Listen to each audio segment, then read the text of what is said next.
Hello friends, thanks for joining me again. And in this today's session, I wanted to explain you how you can create your FRTB sensitivities calculator for your standardized approach. So what you are seeing right now is a calculator to calculate sensitivities, which you can use in your FRTB standardized approach calculator. And let me show you the structure of my program, okay, and also my portfolio. I mean, you should know what are the different ingredients which go into calculating sensitivities. So let me show you my portfolio.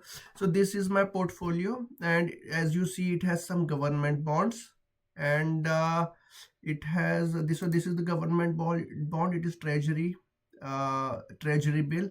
And so what kind of FRTB risk measure is applicable for this one? Delta is applicable, okay.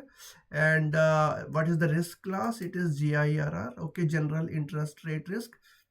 And FRTB bucket is USD, okay. So currency is USD, and these are long and short, okay, whether it is long or short, or how much is the notional, and currency, rating, issue date, maturity, okay, and payment frequency, coupon, and so yeah. So important point being that FRTB risk class is highlighted, okay, and this column F is important. If, as you see, it tells you what needs to be calculated for this instrument, okay. So delta is applicable for every position, okay. It is applicable for every position. For callable securities, like this one is callable, okay. It is a corporate bond, corp written here. It is for this we need to calculate vega, curvature, and delta, okay. It has optionality, and for optional instruments we calculate delta, vega, and curvature, okay. So for this one you will calculate sensitivity to rates at different tenors. And yeah, so GIRR is the risk class, and for all 10 tenors you calculate the sensitivities. And this is CSR, credit spread risk. And here I have assigned the bucket, and here you calculate to both uh, PV01 and CS01, okay. PV01 is your general interest rate risk delta, and CS01 is your credit spread delta, okay, for CSR risk class in the FRTB. And as you can see that wherever there is some optionality in the instrument, like callable bond or the SPX index option, okay, so you need to calculate vega and curvature as well, okay.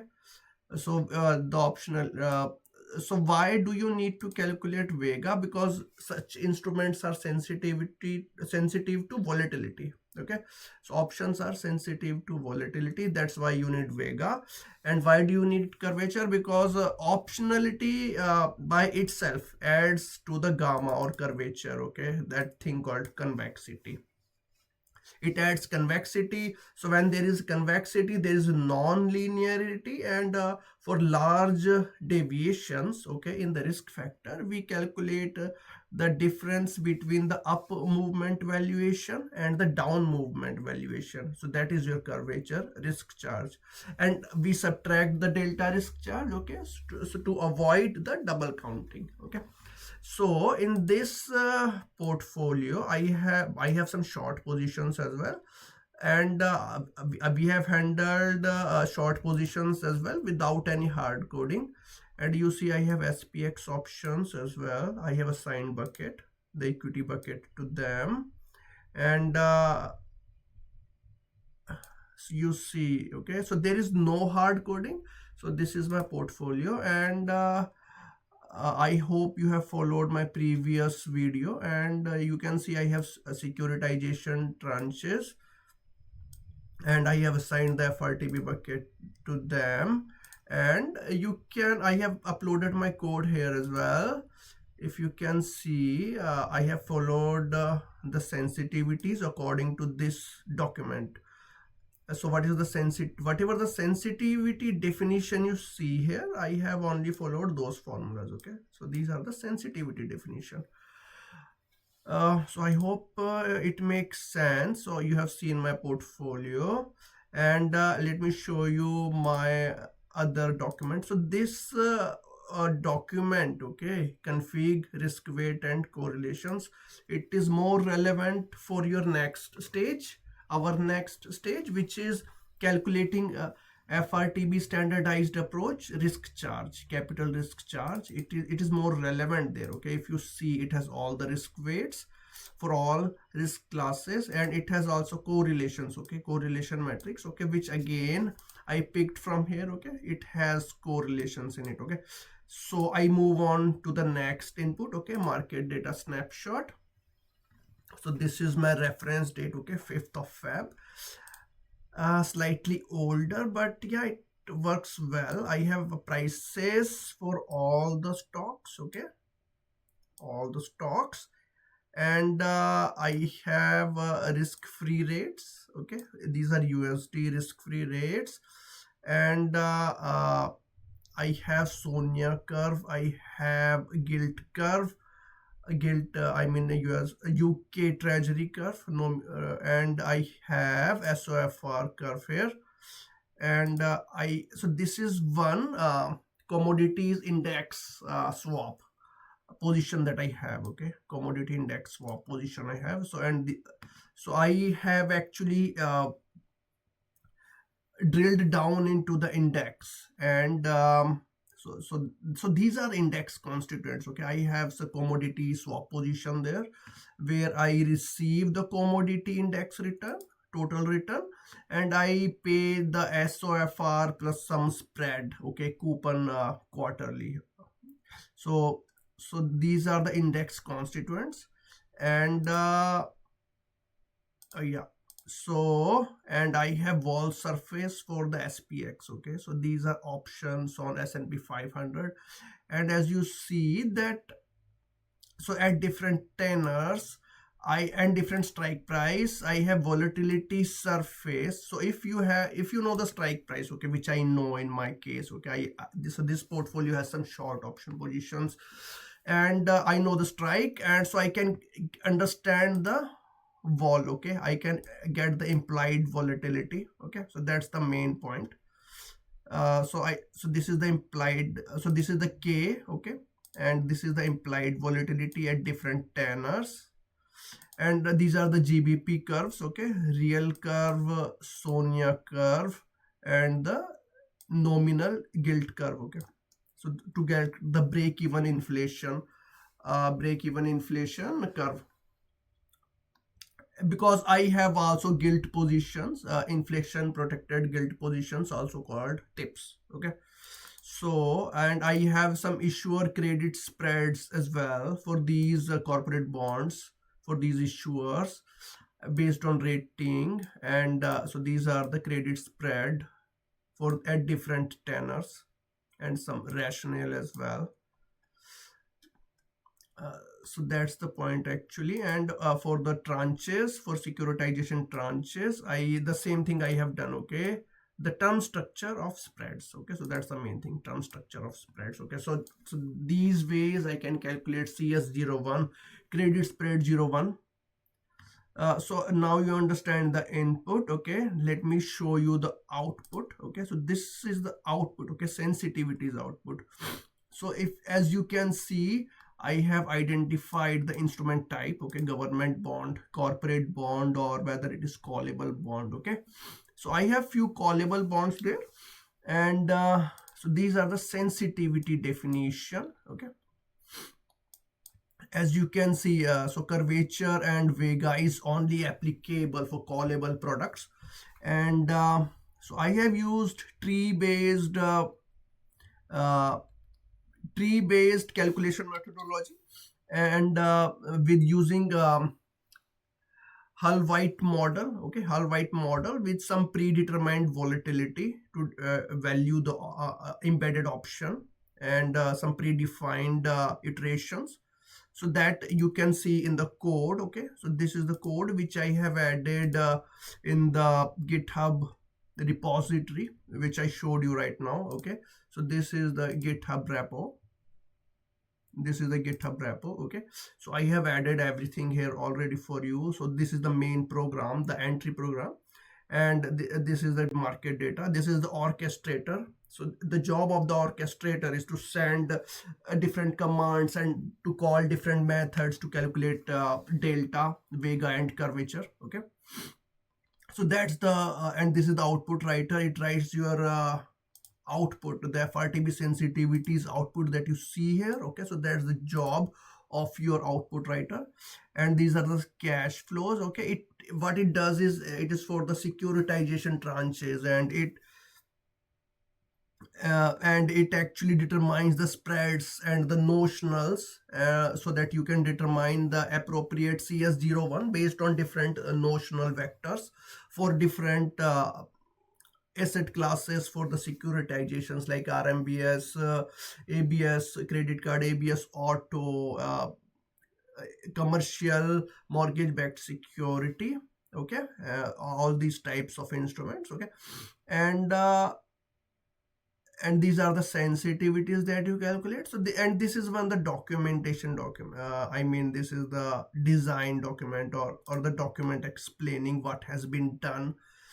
So this is the data loader. Okay, it loads all your curves and everything, and the wall surface for valuing your options, SPX options, and this is the sensitivity calculator. Okay, so all the sensitivity calculation is being done. Okay, for the options I have used analytical formula for Black-Scholes, and for Hurwitz it is embedded bond pricing. I have used Hurwitz model. Okay, so most of the code that you will find, it is standardized quant-lib code, quant-lib valuation, standardized methods.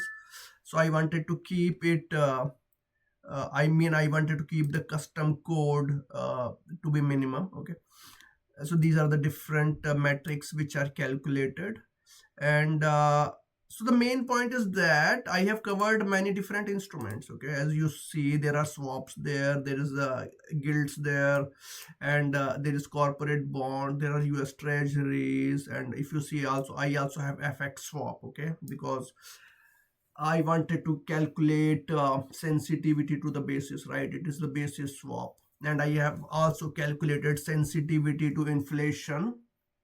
So if you see that, let me show you. Okay, inflation sensitivity has been calculated for the swap component. Sorry, yeah, for these gilts. Okay, you will see that inflation component. Okay, and so let me show you. Okay, so inflation, so this is your inflation component. Okay, so you will see inflation sensitivity, which is the actually flat inflation curve. Okay, it's not inflation does not have a term structure in the FRTB. Okay, so yeah, so this is the inflation sensitivity. So all these sensitivities might seem elevated. It happens because they have been divided by 10 raised to power minus 4. So that is the FRTB formula, but it gets normalized when you multiply it with the risk weights. Okay, which are very, very small. Okay, so it gets normalized, don't worry. Okay, they can look huge, these numbers, and formidable, but that's all right. Okay, for so the basic thing. Okay, how do you calculate the different sensitivities? Okay, the GIRR sensitivity. So which formula I have used, let me show you the formula. Okay, so these are the different formulas which have been used in the it is pretty standardized. Okay, and let me give you a tour of the code. So this is your entry point. Okay, if you want to execute it, then you need to use this entry point. Okay, and then it goes to the orchestrator. Okay, it so these are the different methods. Okay, sensitivity methods. Okay, if you see, it calculates GIRR, it calculates for the option. And so how many risk classes are there? Okay, you might be wondering. Okay, there is a GIRR, there is CSR, securitization, commodity, FX and FX is there, and equity. Yeah, so these are the different risk classes which I have covered in this development. And so yeah, so this is the method to get data. Okay, so this is the dictionary to get data from that portfolio. And it is so there is no hard coding. Okay, everything has been debugged. There is no hard coding, so it can be plugged into any calculator, FRTB regulatory calculator, but do it at your own discretion, uh, because I'm not an investment advisor. Okay, so if you want to plug this into your FRTB calculator, then due diligence has to be used. So these are the different risk classes. Okay, and so let me show you how this program is directing to different methods. Okay, so that's how they are directing to different methods to calculate different deltas, vega, curvature.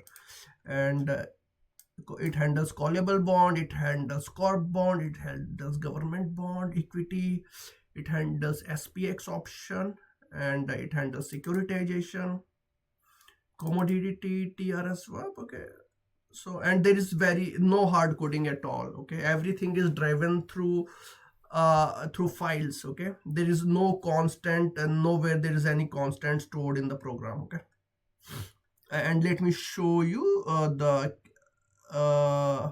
the sensitivities calculator. Okay, so this is the engine. Okay, it calculates sensitivities, and it does all the linear interpolation of the curves. So this is a linear interpolator. It does not use log linear interpolator. Okay, and